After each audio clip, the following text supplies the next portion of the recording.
Hello and welcome to another teaching from 119 Ministries. Our ministry believes that the whole Bible is true and applicable to our lives today. If you'd like to learn more about what we believe and teach, please visit us at testeverything.net. We hope you enjoy studying and testing the following teaching.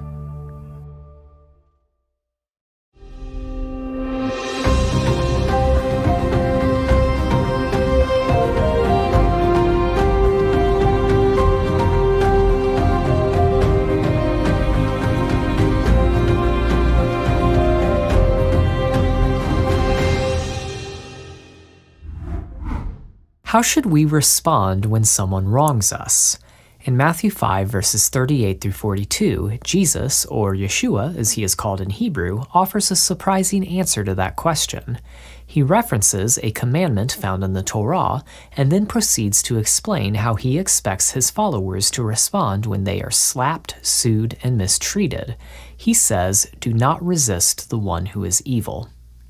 This teaching from Yeshua, which includes ideas like turning the other cheek and walking a second mile, is well known and quite controversial.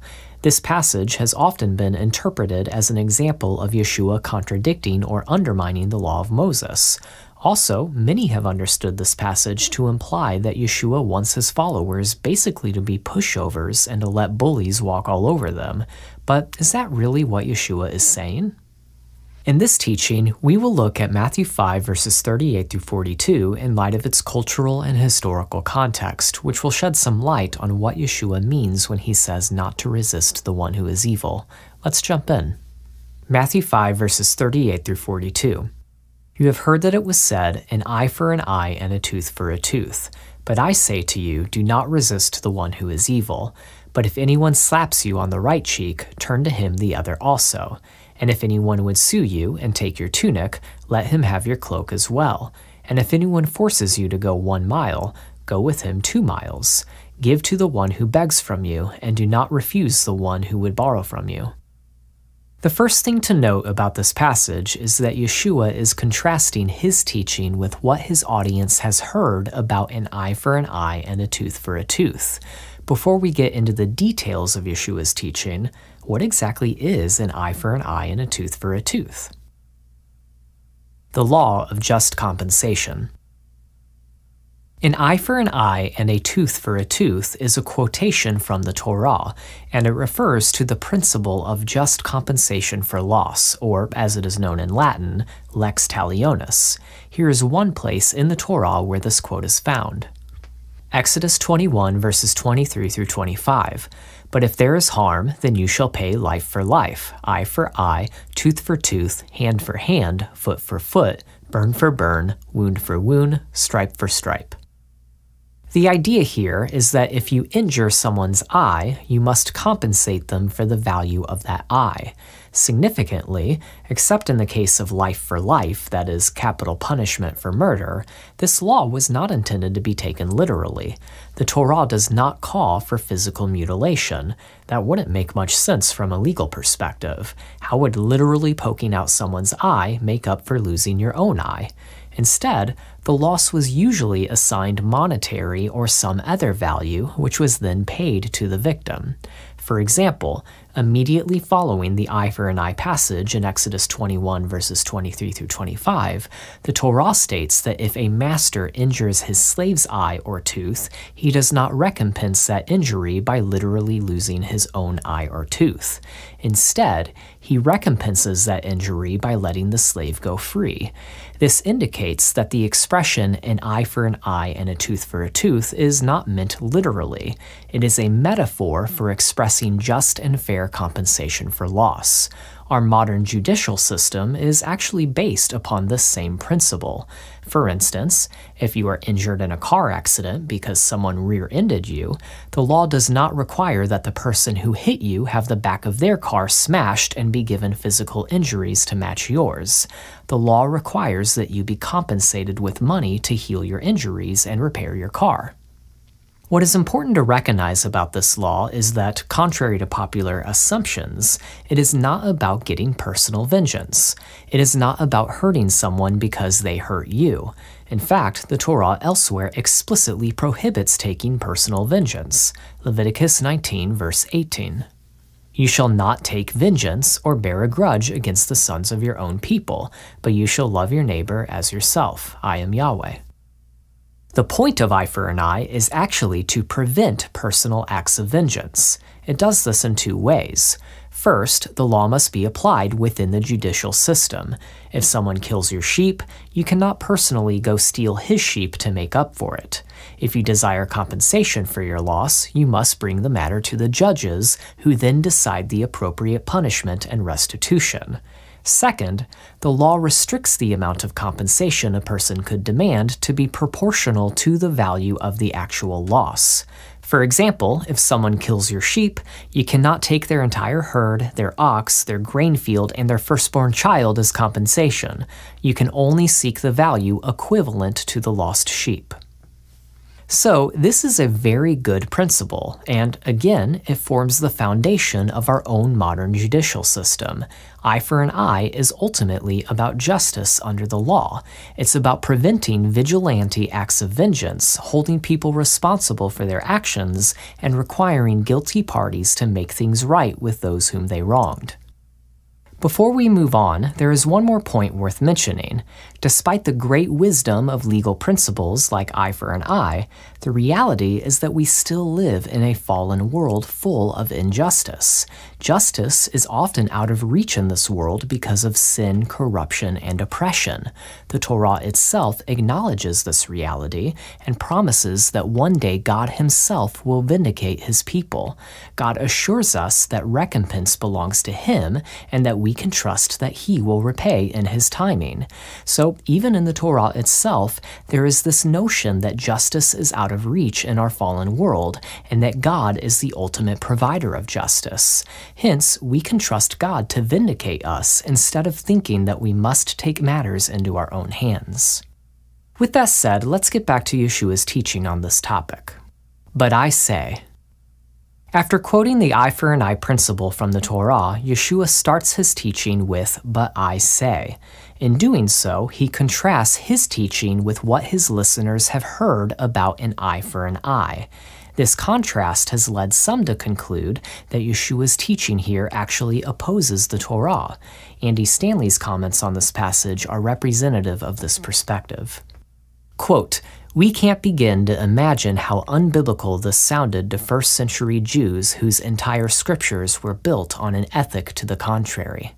Jesus wasn't simply contradicting their scriptures, his teaching stood in stark contrast to their entire history. Is Yeshua really contradicting the Torah in this passage? Actually, according to the context, that idea is impossible. Several verses earlier, Yeshua explicitly prohibits his listeners from thinking that he came to abolish the law and prophets. If we interpret Matthew 5:38-42 to mean that Yeshua is contradicting or undermining the Torah, then we are violating Yeshua's direct order in verse 17, when he said that we shouldn't think that he came to do such a thing. Yeshua did not come to nullify or oppose the Torah, but instead came to fulfill it, that is, fully do and teach the Torah, as Craig Evans remarks. Quote, "Jesus can hardly claim to fulfill the law if he then contradicts it." So Yeshua is not, in fact, contrasting his teaching with the Torah itself. What is he contrasting then? Well, he is contrasting his teaching with the teachings of the scribes and Pharisees. He is not opposing the Torah, he is opposing the scribes and Pharisees' inferior interpretations of the Torah. That is what is meant by the expression, "you have heard that it was said," as Stephen Stiles writes. Quote, "When the Matthean Jesus refers to what the crowds have heard, he is quoting the Torah as it is insufficiently interpreted by the scribes and Pharisees. This distorted interpretation of the Torah produces a righteousness that is insufficient for entering the kingdom of heaven." The fact that Yeshua is contrasting his teachings with the Pharisees' teachings is evident from the overall context. Right before he goes into his antithetical sayings, that is, his "you have heard that it was said, but I say to you" teachings in verses 21 through 48, he condemns the inadequate righteousness of the Pharisees in verse 20. He then follows his antithetical sayings with yet another condemnation of the Pharisees' righteousness in Matthew 6, 1 through 18. Hence, it seems clear that Yeshua is opposing the teachings of the Pharisees, not the law of Moses. The point of his antithetical sayings is to reveal that the scribes and the Pharisees are the ones who abolish the Torah by misapplying it. In contrast, Yeshua fulfills the Torah by explaining what it means to fully live it out. How did the Pharisees misapply this law of an eye for an eye? Well, it's difficult to know for sure, but we can infer some things about their teaching from the text itself. For instance, some scholars suggest that the Pharisees took this principle out of its judicial context and used it as justification for pursuing personal acts of vengeance. That is to say, if someone slaps you, they taught that you have the legal right to immediately slap them back. If that is correct, then such an idea opposes the very purpose of the law, which was to prevent acts of personal vengeance by requiring that punishment and recompense be administered by Israel's judges. Furthermore, using this law to pursue personal acts of vengeance not only distorts the purpose of an eye for an eye, but also explicitly violates Leviticus 19:18, "You shall not take vengeance." As we've mentioned, Yeshua is not undermining an eye for an eye in Matthew 5:38 through 42. He is correcting its misapplication, as Dale Allison writes. Quote, "Whereas Matthew 5:38 through 42 concerns personal acts of vengeance by one wronged, Deuteronomy speaks to judges about how to administer the law. It is true that Matthew 5:40 refers to the court, but Jesus is not here delivering laws for the court to follow. He is rather speaking about interpersonal relations and declaring that it is illegitimate for his followers to apply the lex talionis to their private problems. So he is not overthrowing the principle of equivalent compensation on an institutional level. So, we are not to misuse the Torah to justify personal acts of vengeance. How then does Yeshua tell us to respond when we are wronged? Do not resist. Yeshua begins his teaching by saying, "Do not resist the one who is evil." He then provides some examples to illustrate this principle: turning the other cheek, giving your cloak, going the extra mile, and giving to the one who begs. Before we delve into each of these examples, we must ask, however, what does Yeshua mean when he says, "Do not resist the one who is evil"? Is Yeshua telling us to be pushovers and to just surrender to evil? Not at all. When Yeshua says, "do not resist," he means do not respond in the same manner.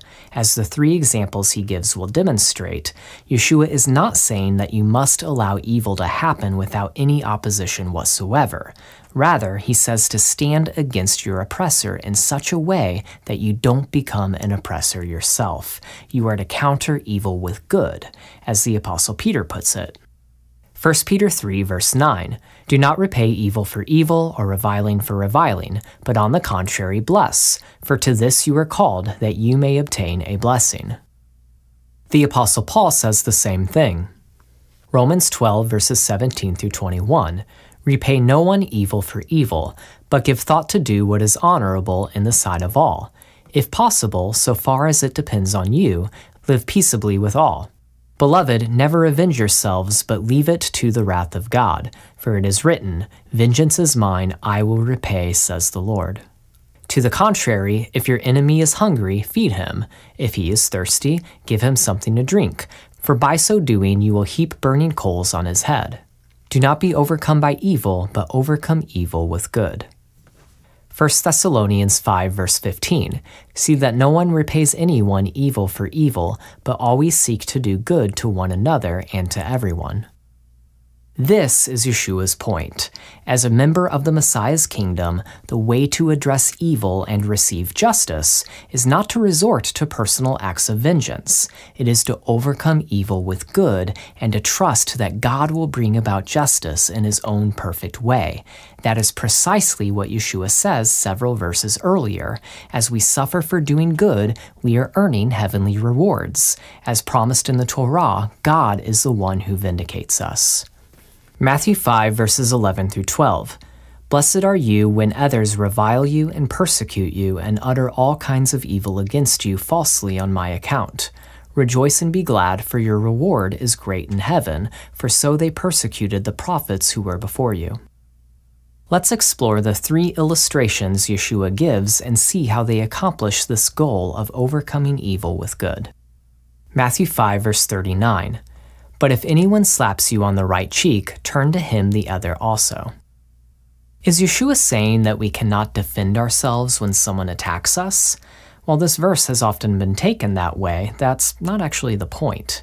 Yeshua is not talking about a fight between 2 individuals. If he were, we would expect him to describe a fist fight, not a slapping match. In the ancient world, slapping someone was a customary insult to a person's honor.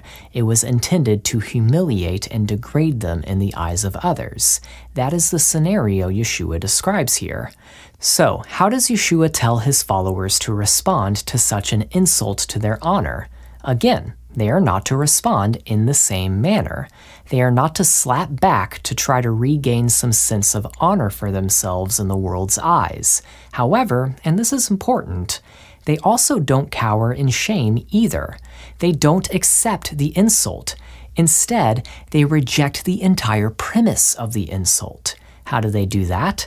By boldly inviting their offender to slap them again, showing that their honor does not depend upon whatever their offender does to them. Here is how Craig Keener explains the significance of this response.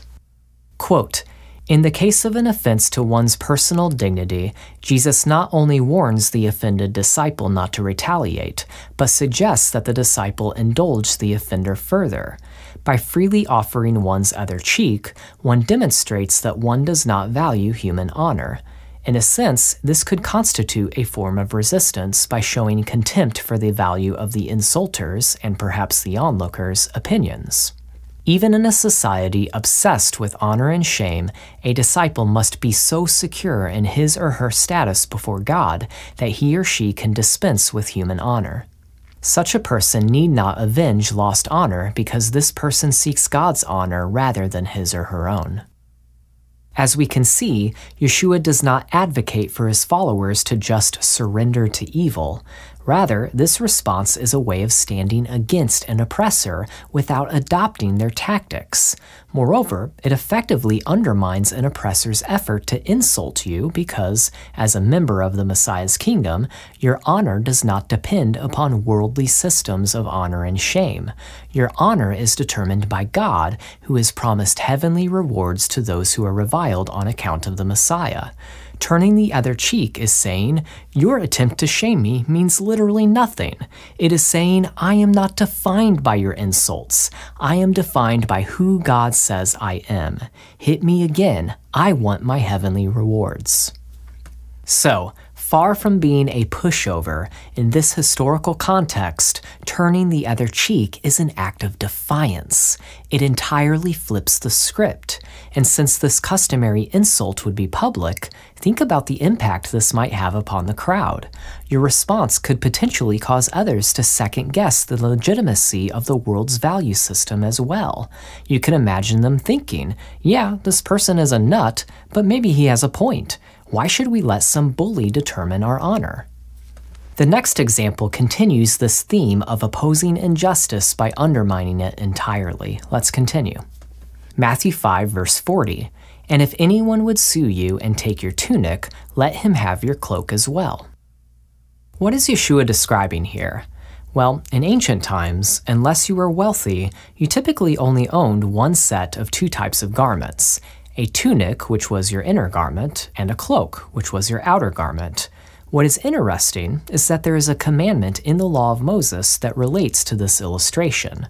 The Torah states that if a poor person gives you their cloak, their outer garment, as a pledge for repaying a debt, you must return it to them by the end of the day, even if they weren't able to pay you back. This was because the cloak was also used as a blanket at night. Hence, this law was intended to ensure the well-being of the poor. Exodus 22 verses 26 through 27. If ever you take your neighbor's cloak in pledge, you shall return it to him before the sun goes down, for that is his only covering, and it is his cloak for his body. And what else shall he sleep? And if he cries to me, I will hear, for I am compassionate. In Matthew 5:40, Yeshua describes a scenario where someone sues to take your inner garment because the Torah prevents them from permanently taking your outer garment. According to Craig Keener, this illustration is purposely ridiculous and almost humorous. That is, Yeshua's original listeners would have found it absurd that someone could be so greedy and spiteful as to sue for a tunic. That's like suing someone for their underwear. It would seem like someone who would do this type of thing is just wanting to hurt you, and they are using the legal system to do that. How does Yeshua say to respond to this? Well, instead of expending all your time and resources fighting to just keep your tunic, he says to not respond in the same manner. He says to give them your outer garment as well. But what would that mean if you did that? It would mean that you would be standing there completely naked while your accuser holds all your clothes, and this is in a public courtroom, so everyone who sees this would be astonished at how unjust the whole situation is. It exposes, apologies for the pun, the whole unjust system that would allow such a thing and makes an absolute mockery of it. Could you imagine what people seeing this would think? Look at this poor guy. That jerk took everything from him. That's just wrong. Again, this illustration is intentionally shocking and absurd. It highlights the injustice behind greed and exploitation. The response advocated by Yeshua undermines the value system of the world without adopting the same unjust tactics used by those who mistreat others. Let's move on to the next example. Matthew 5 verse 41. And if anyone forces you to go 1 mile, go with him 2 miles. While this might seem vague to modern readers, Yeshua's original listeners would have understood exactly what he was referring to. Here, Yeshua refers to the legal right of Roman soldiers to compel citizens to carry their equipment for 1 mile. So, Roman soldiers could literally just force someone on the side of the road to drop whatever they were doing and walk a mile carrying the soldier's stuff. And we actually see this in the Gospels, where the Romans compelled Simon of Cyrene to carry Yeshua's cross. Understandably, the Jewish people at this time criticized this practice and considered it utterly degrading, and it was. What a depressing reminder to the Jews in this time that they were under Rome's thumb, that they were powerless. And you could certainly imagine some ways that you could try to get personal vengeance in this situation. How about waiting until the guard isn't paying attention, taking out a knife, stabbing him, and running away? Undoubtedly, there are many Jews who had that exact thought, that they could perhaps look for their opportunity to use violence to restore some sense of dignity for themselves. We know of at least one Jewish group at this time, the Zealots, who often did try to fight against Roman rule in Judea by using violence. However, this approach doesn't really solve the problem.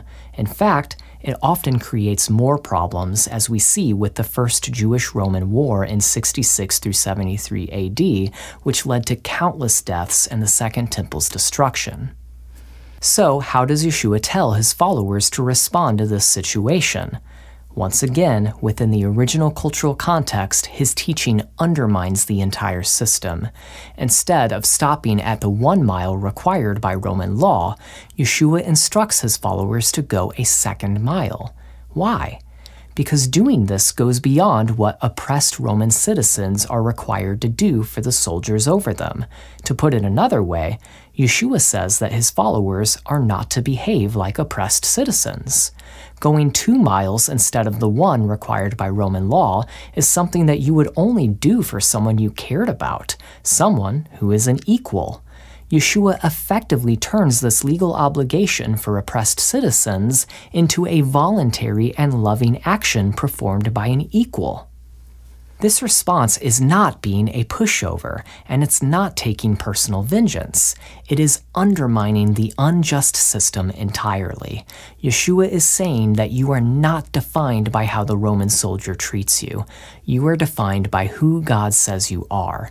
Your status in this world is irrelevant because you are a member of the kingdom, and you are earning heavenly rewards through your love and good deeds. Also, think about the witness this provides to the Roman soldier. You are humanizing him as well. You are stepping outside of the worldly oppressor versus oppressed mentality. Suddenly, this soldier doesn't see you as an angry citizen who hates him and would try to kill him given the chance. You are treating him as a human, not a Roman soldier. You are treating him the way you treat a friend. There is no oppressor versus oppressed hierarchy in God's kingdom. Everyone is made in God's image and has immense worth. Let's move on to the final verse in our passage, Matthew 5, verse 42. Give to the one who begs from you, and do not refuse the one who would borrow from you. This last example is straightforward. Yeshua expects his followers to be generous and to value people more than their wealth or possessions. He says the same thing in the next chapter. He says, don't be anxious about what you will eat, drink, wear, and so forth. Why? Because God is the ultimate provider of your needs. He is the ultimate provider of justice. Seek first the kingdom of God and his righteousness. Seek the heavenly rewards. In conclusion, Yeshua's point in this passage is not to undermine the Torah, and it is not to say that we should be pushovers. His point is that when we are mistreated, we should not respond by mistreating others. When we are insulted, wrongfully sued, treated like pack animals, or imposed upon, we should not respond in kind. We recognize that we live in a fallen world and we are not guaranteed justice in this age. And repaying evil with evil only perpetuates the problem of injustice. So, what do? Yeshua has given us a way out, the kingdom of heaven. Yeshua calls his people to kingdom life and kingdom values. We do not fight against injustice by adopting the tactics of the world. Instead, we fight by overcoming evil with good, earning heavenly rewards in the process. Regardless of our status in this world, we are members of the kingdom, and God is the perfect judge who promises to bring about true justice in his timing. His kingdom will come, and his will shall be done. As we reflect upon Yeshua's teaching in Matthew 5, 38 through 42, the questions for us are the following. Do we want to perpetuate the injustices in the world by repaying evil with evil, or do we want to contribute to God's kingdom coming to earth? Are we more concerned with our status in this world or our status in the kingdom? Do we want the earthly reward or the heavenly reward? You are a member of the kingdom, so live like it. We pray you've been blessed by this teaching, and remember, continue to test everything. Shalom.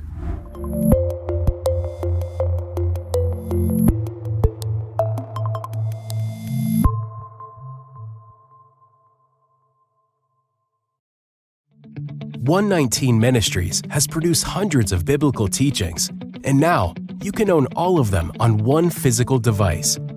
We're excited to announce that our entire video library in HD quality is now available on a flash drive.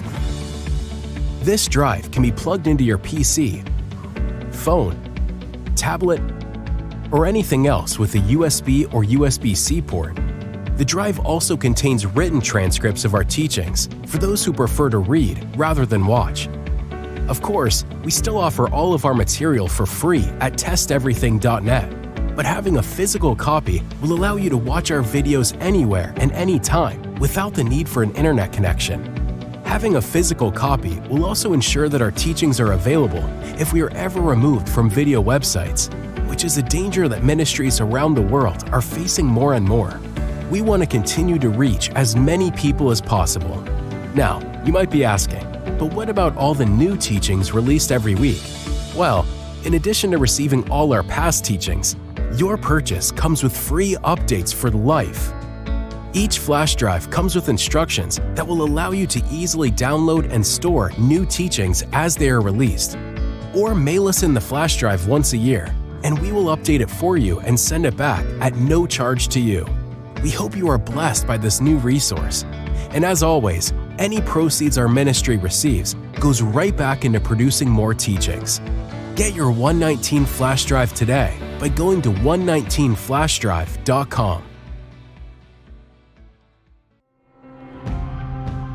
It is because of you, our generous supporters, who make it possible to offer these high-quality teachings completely free of charge. If you feel led to support 119 Ministries so that we can continue this effort, please visit testeverything.net and click on the Support 119 tab. Learn how you can partner with us to take the whole Word of God to the nations.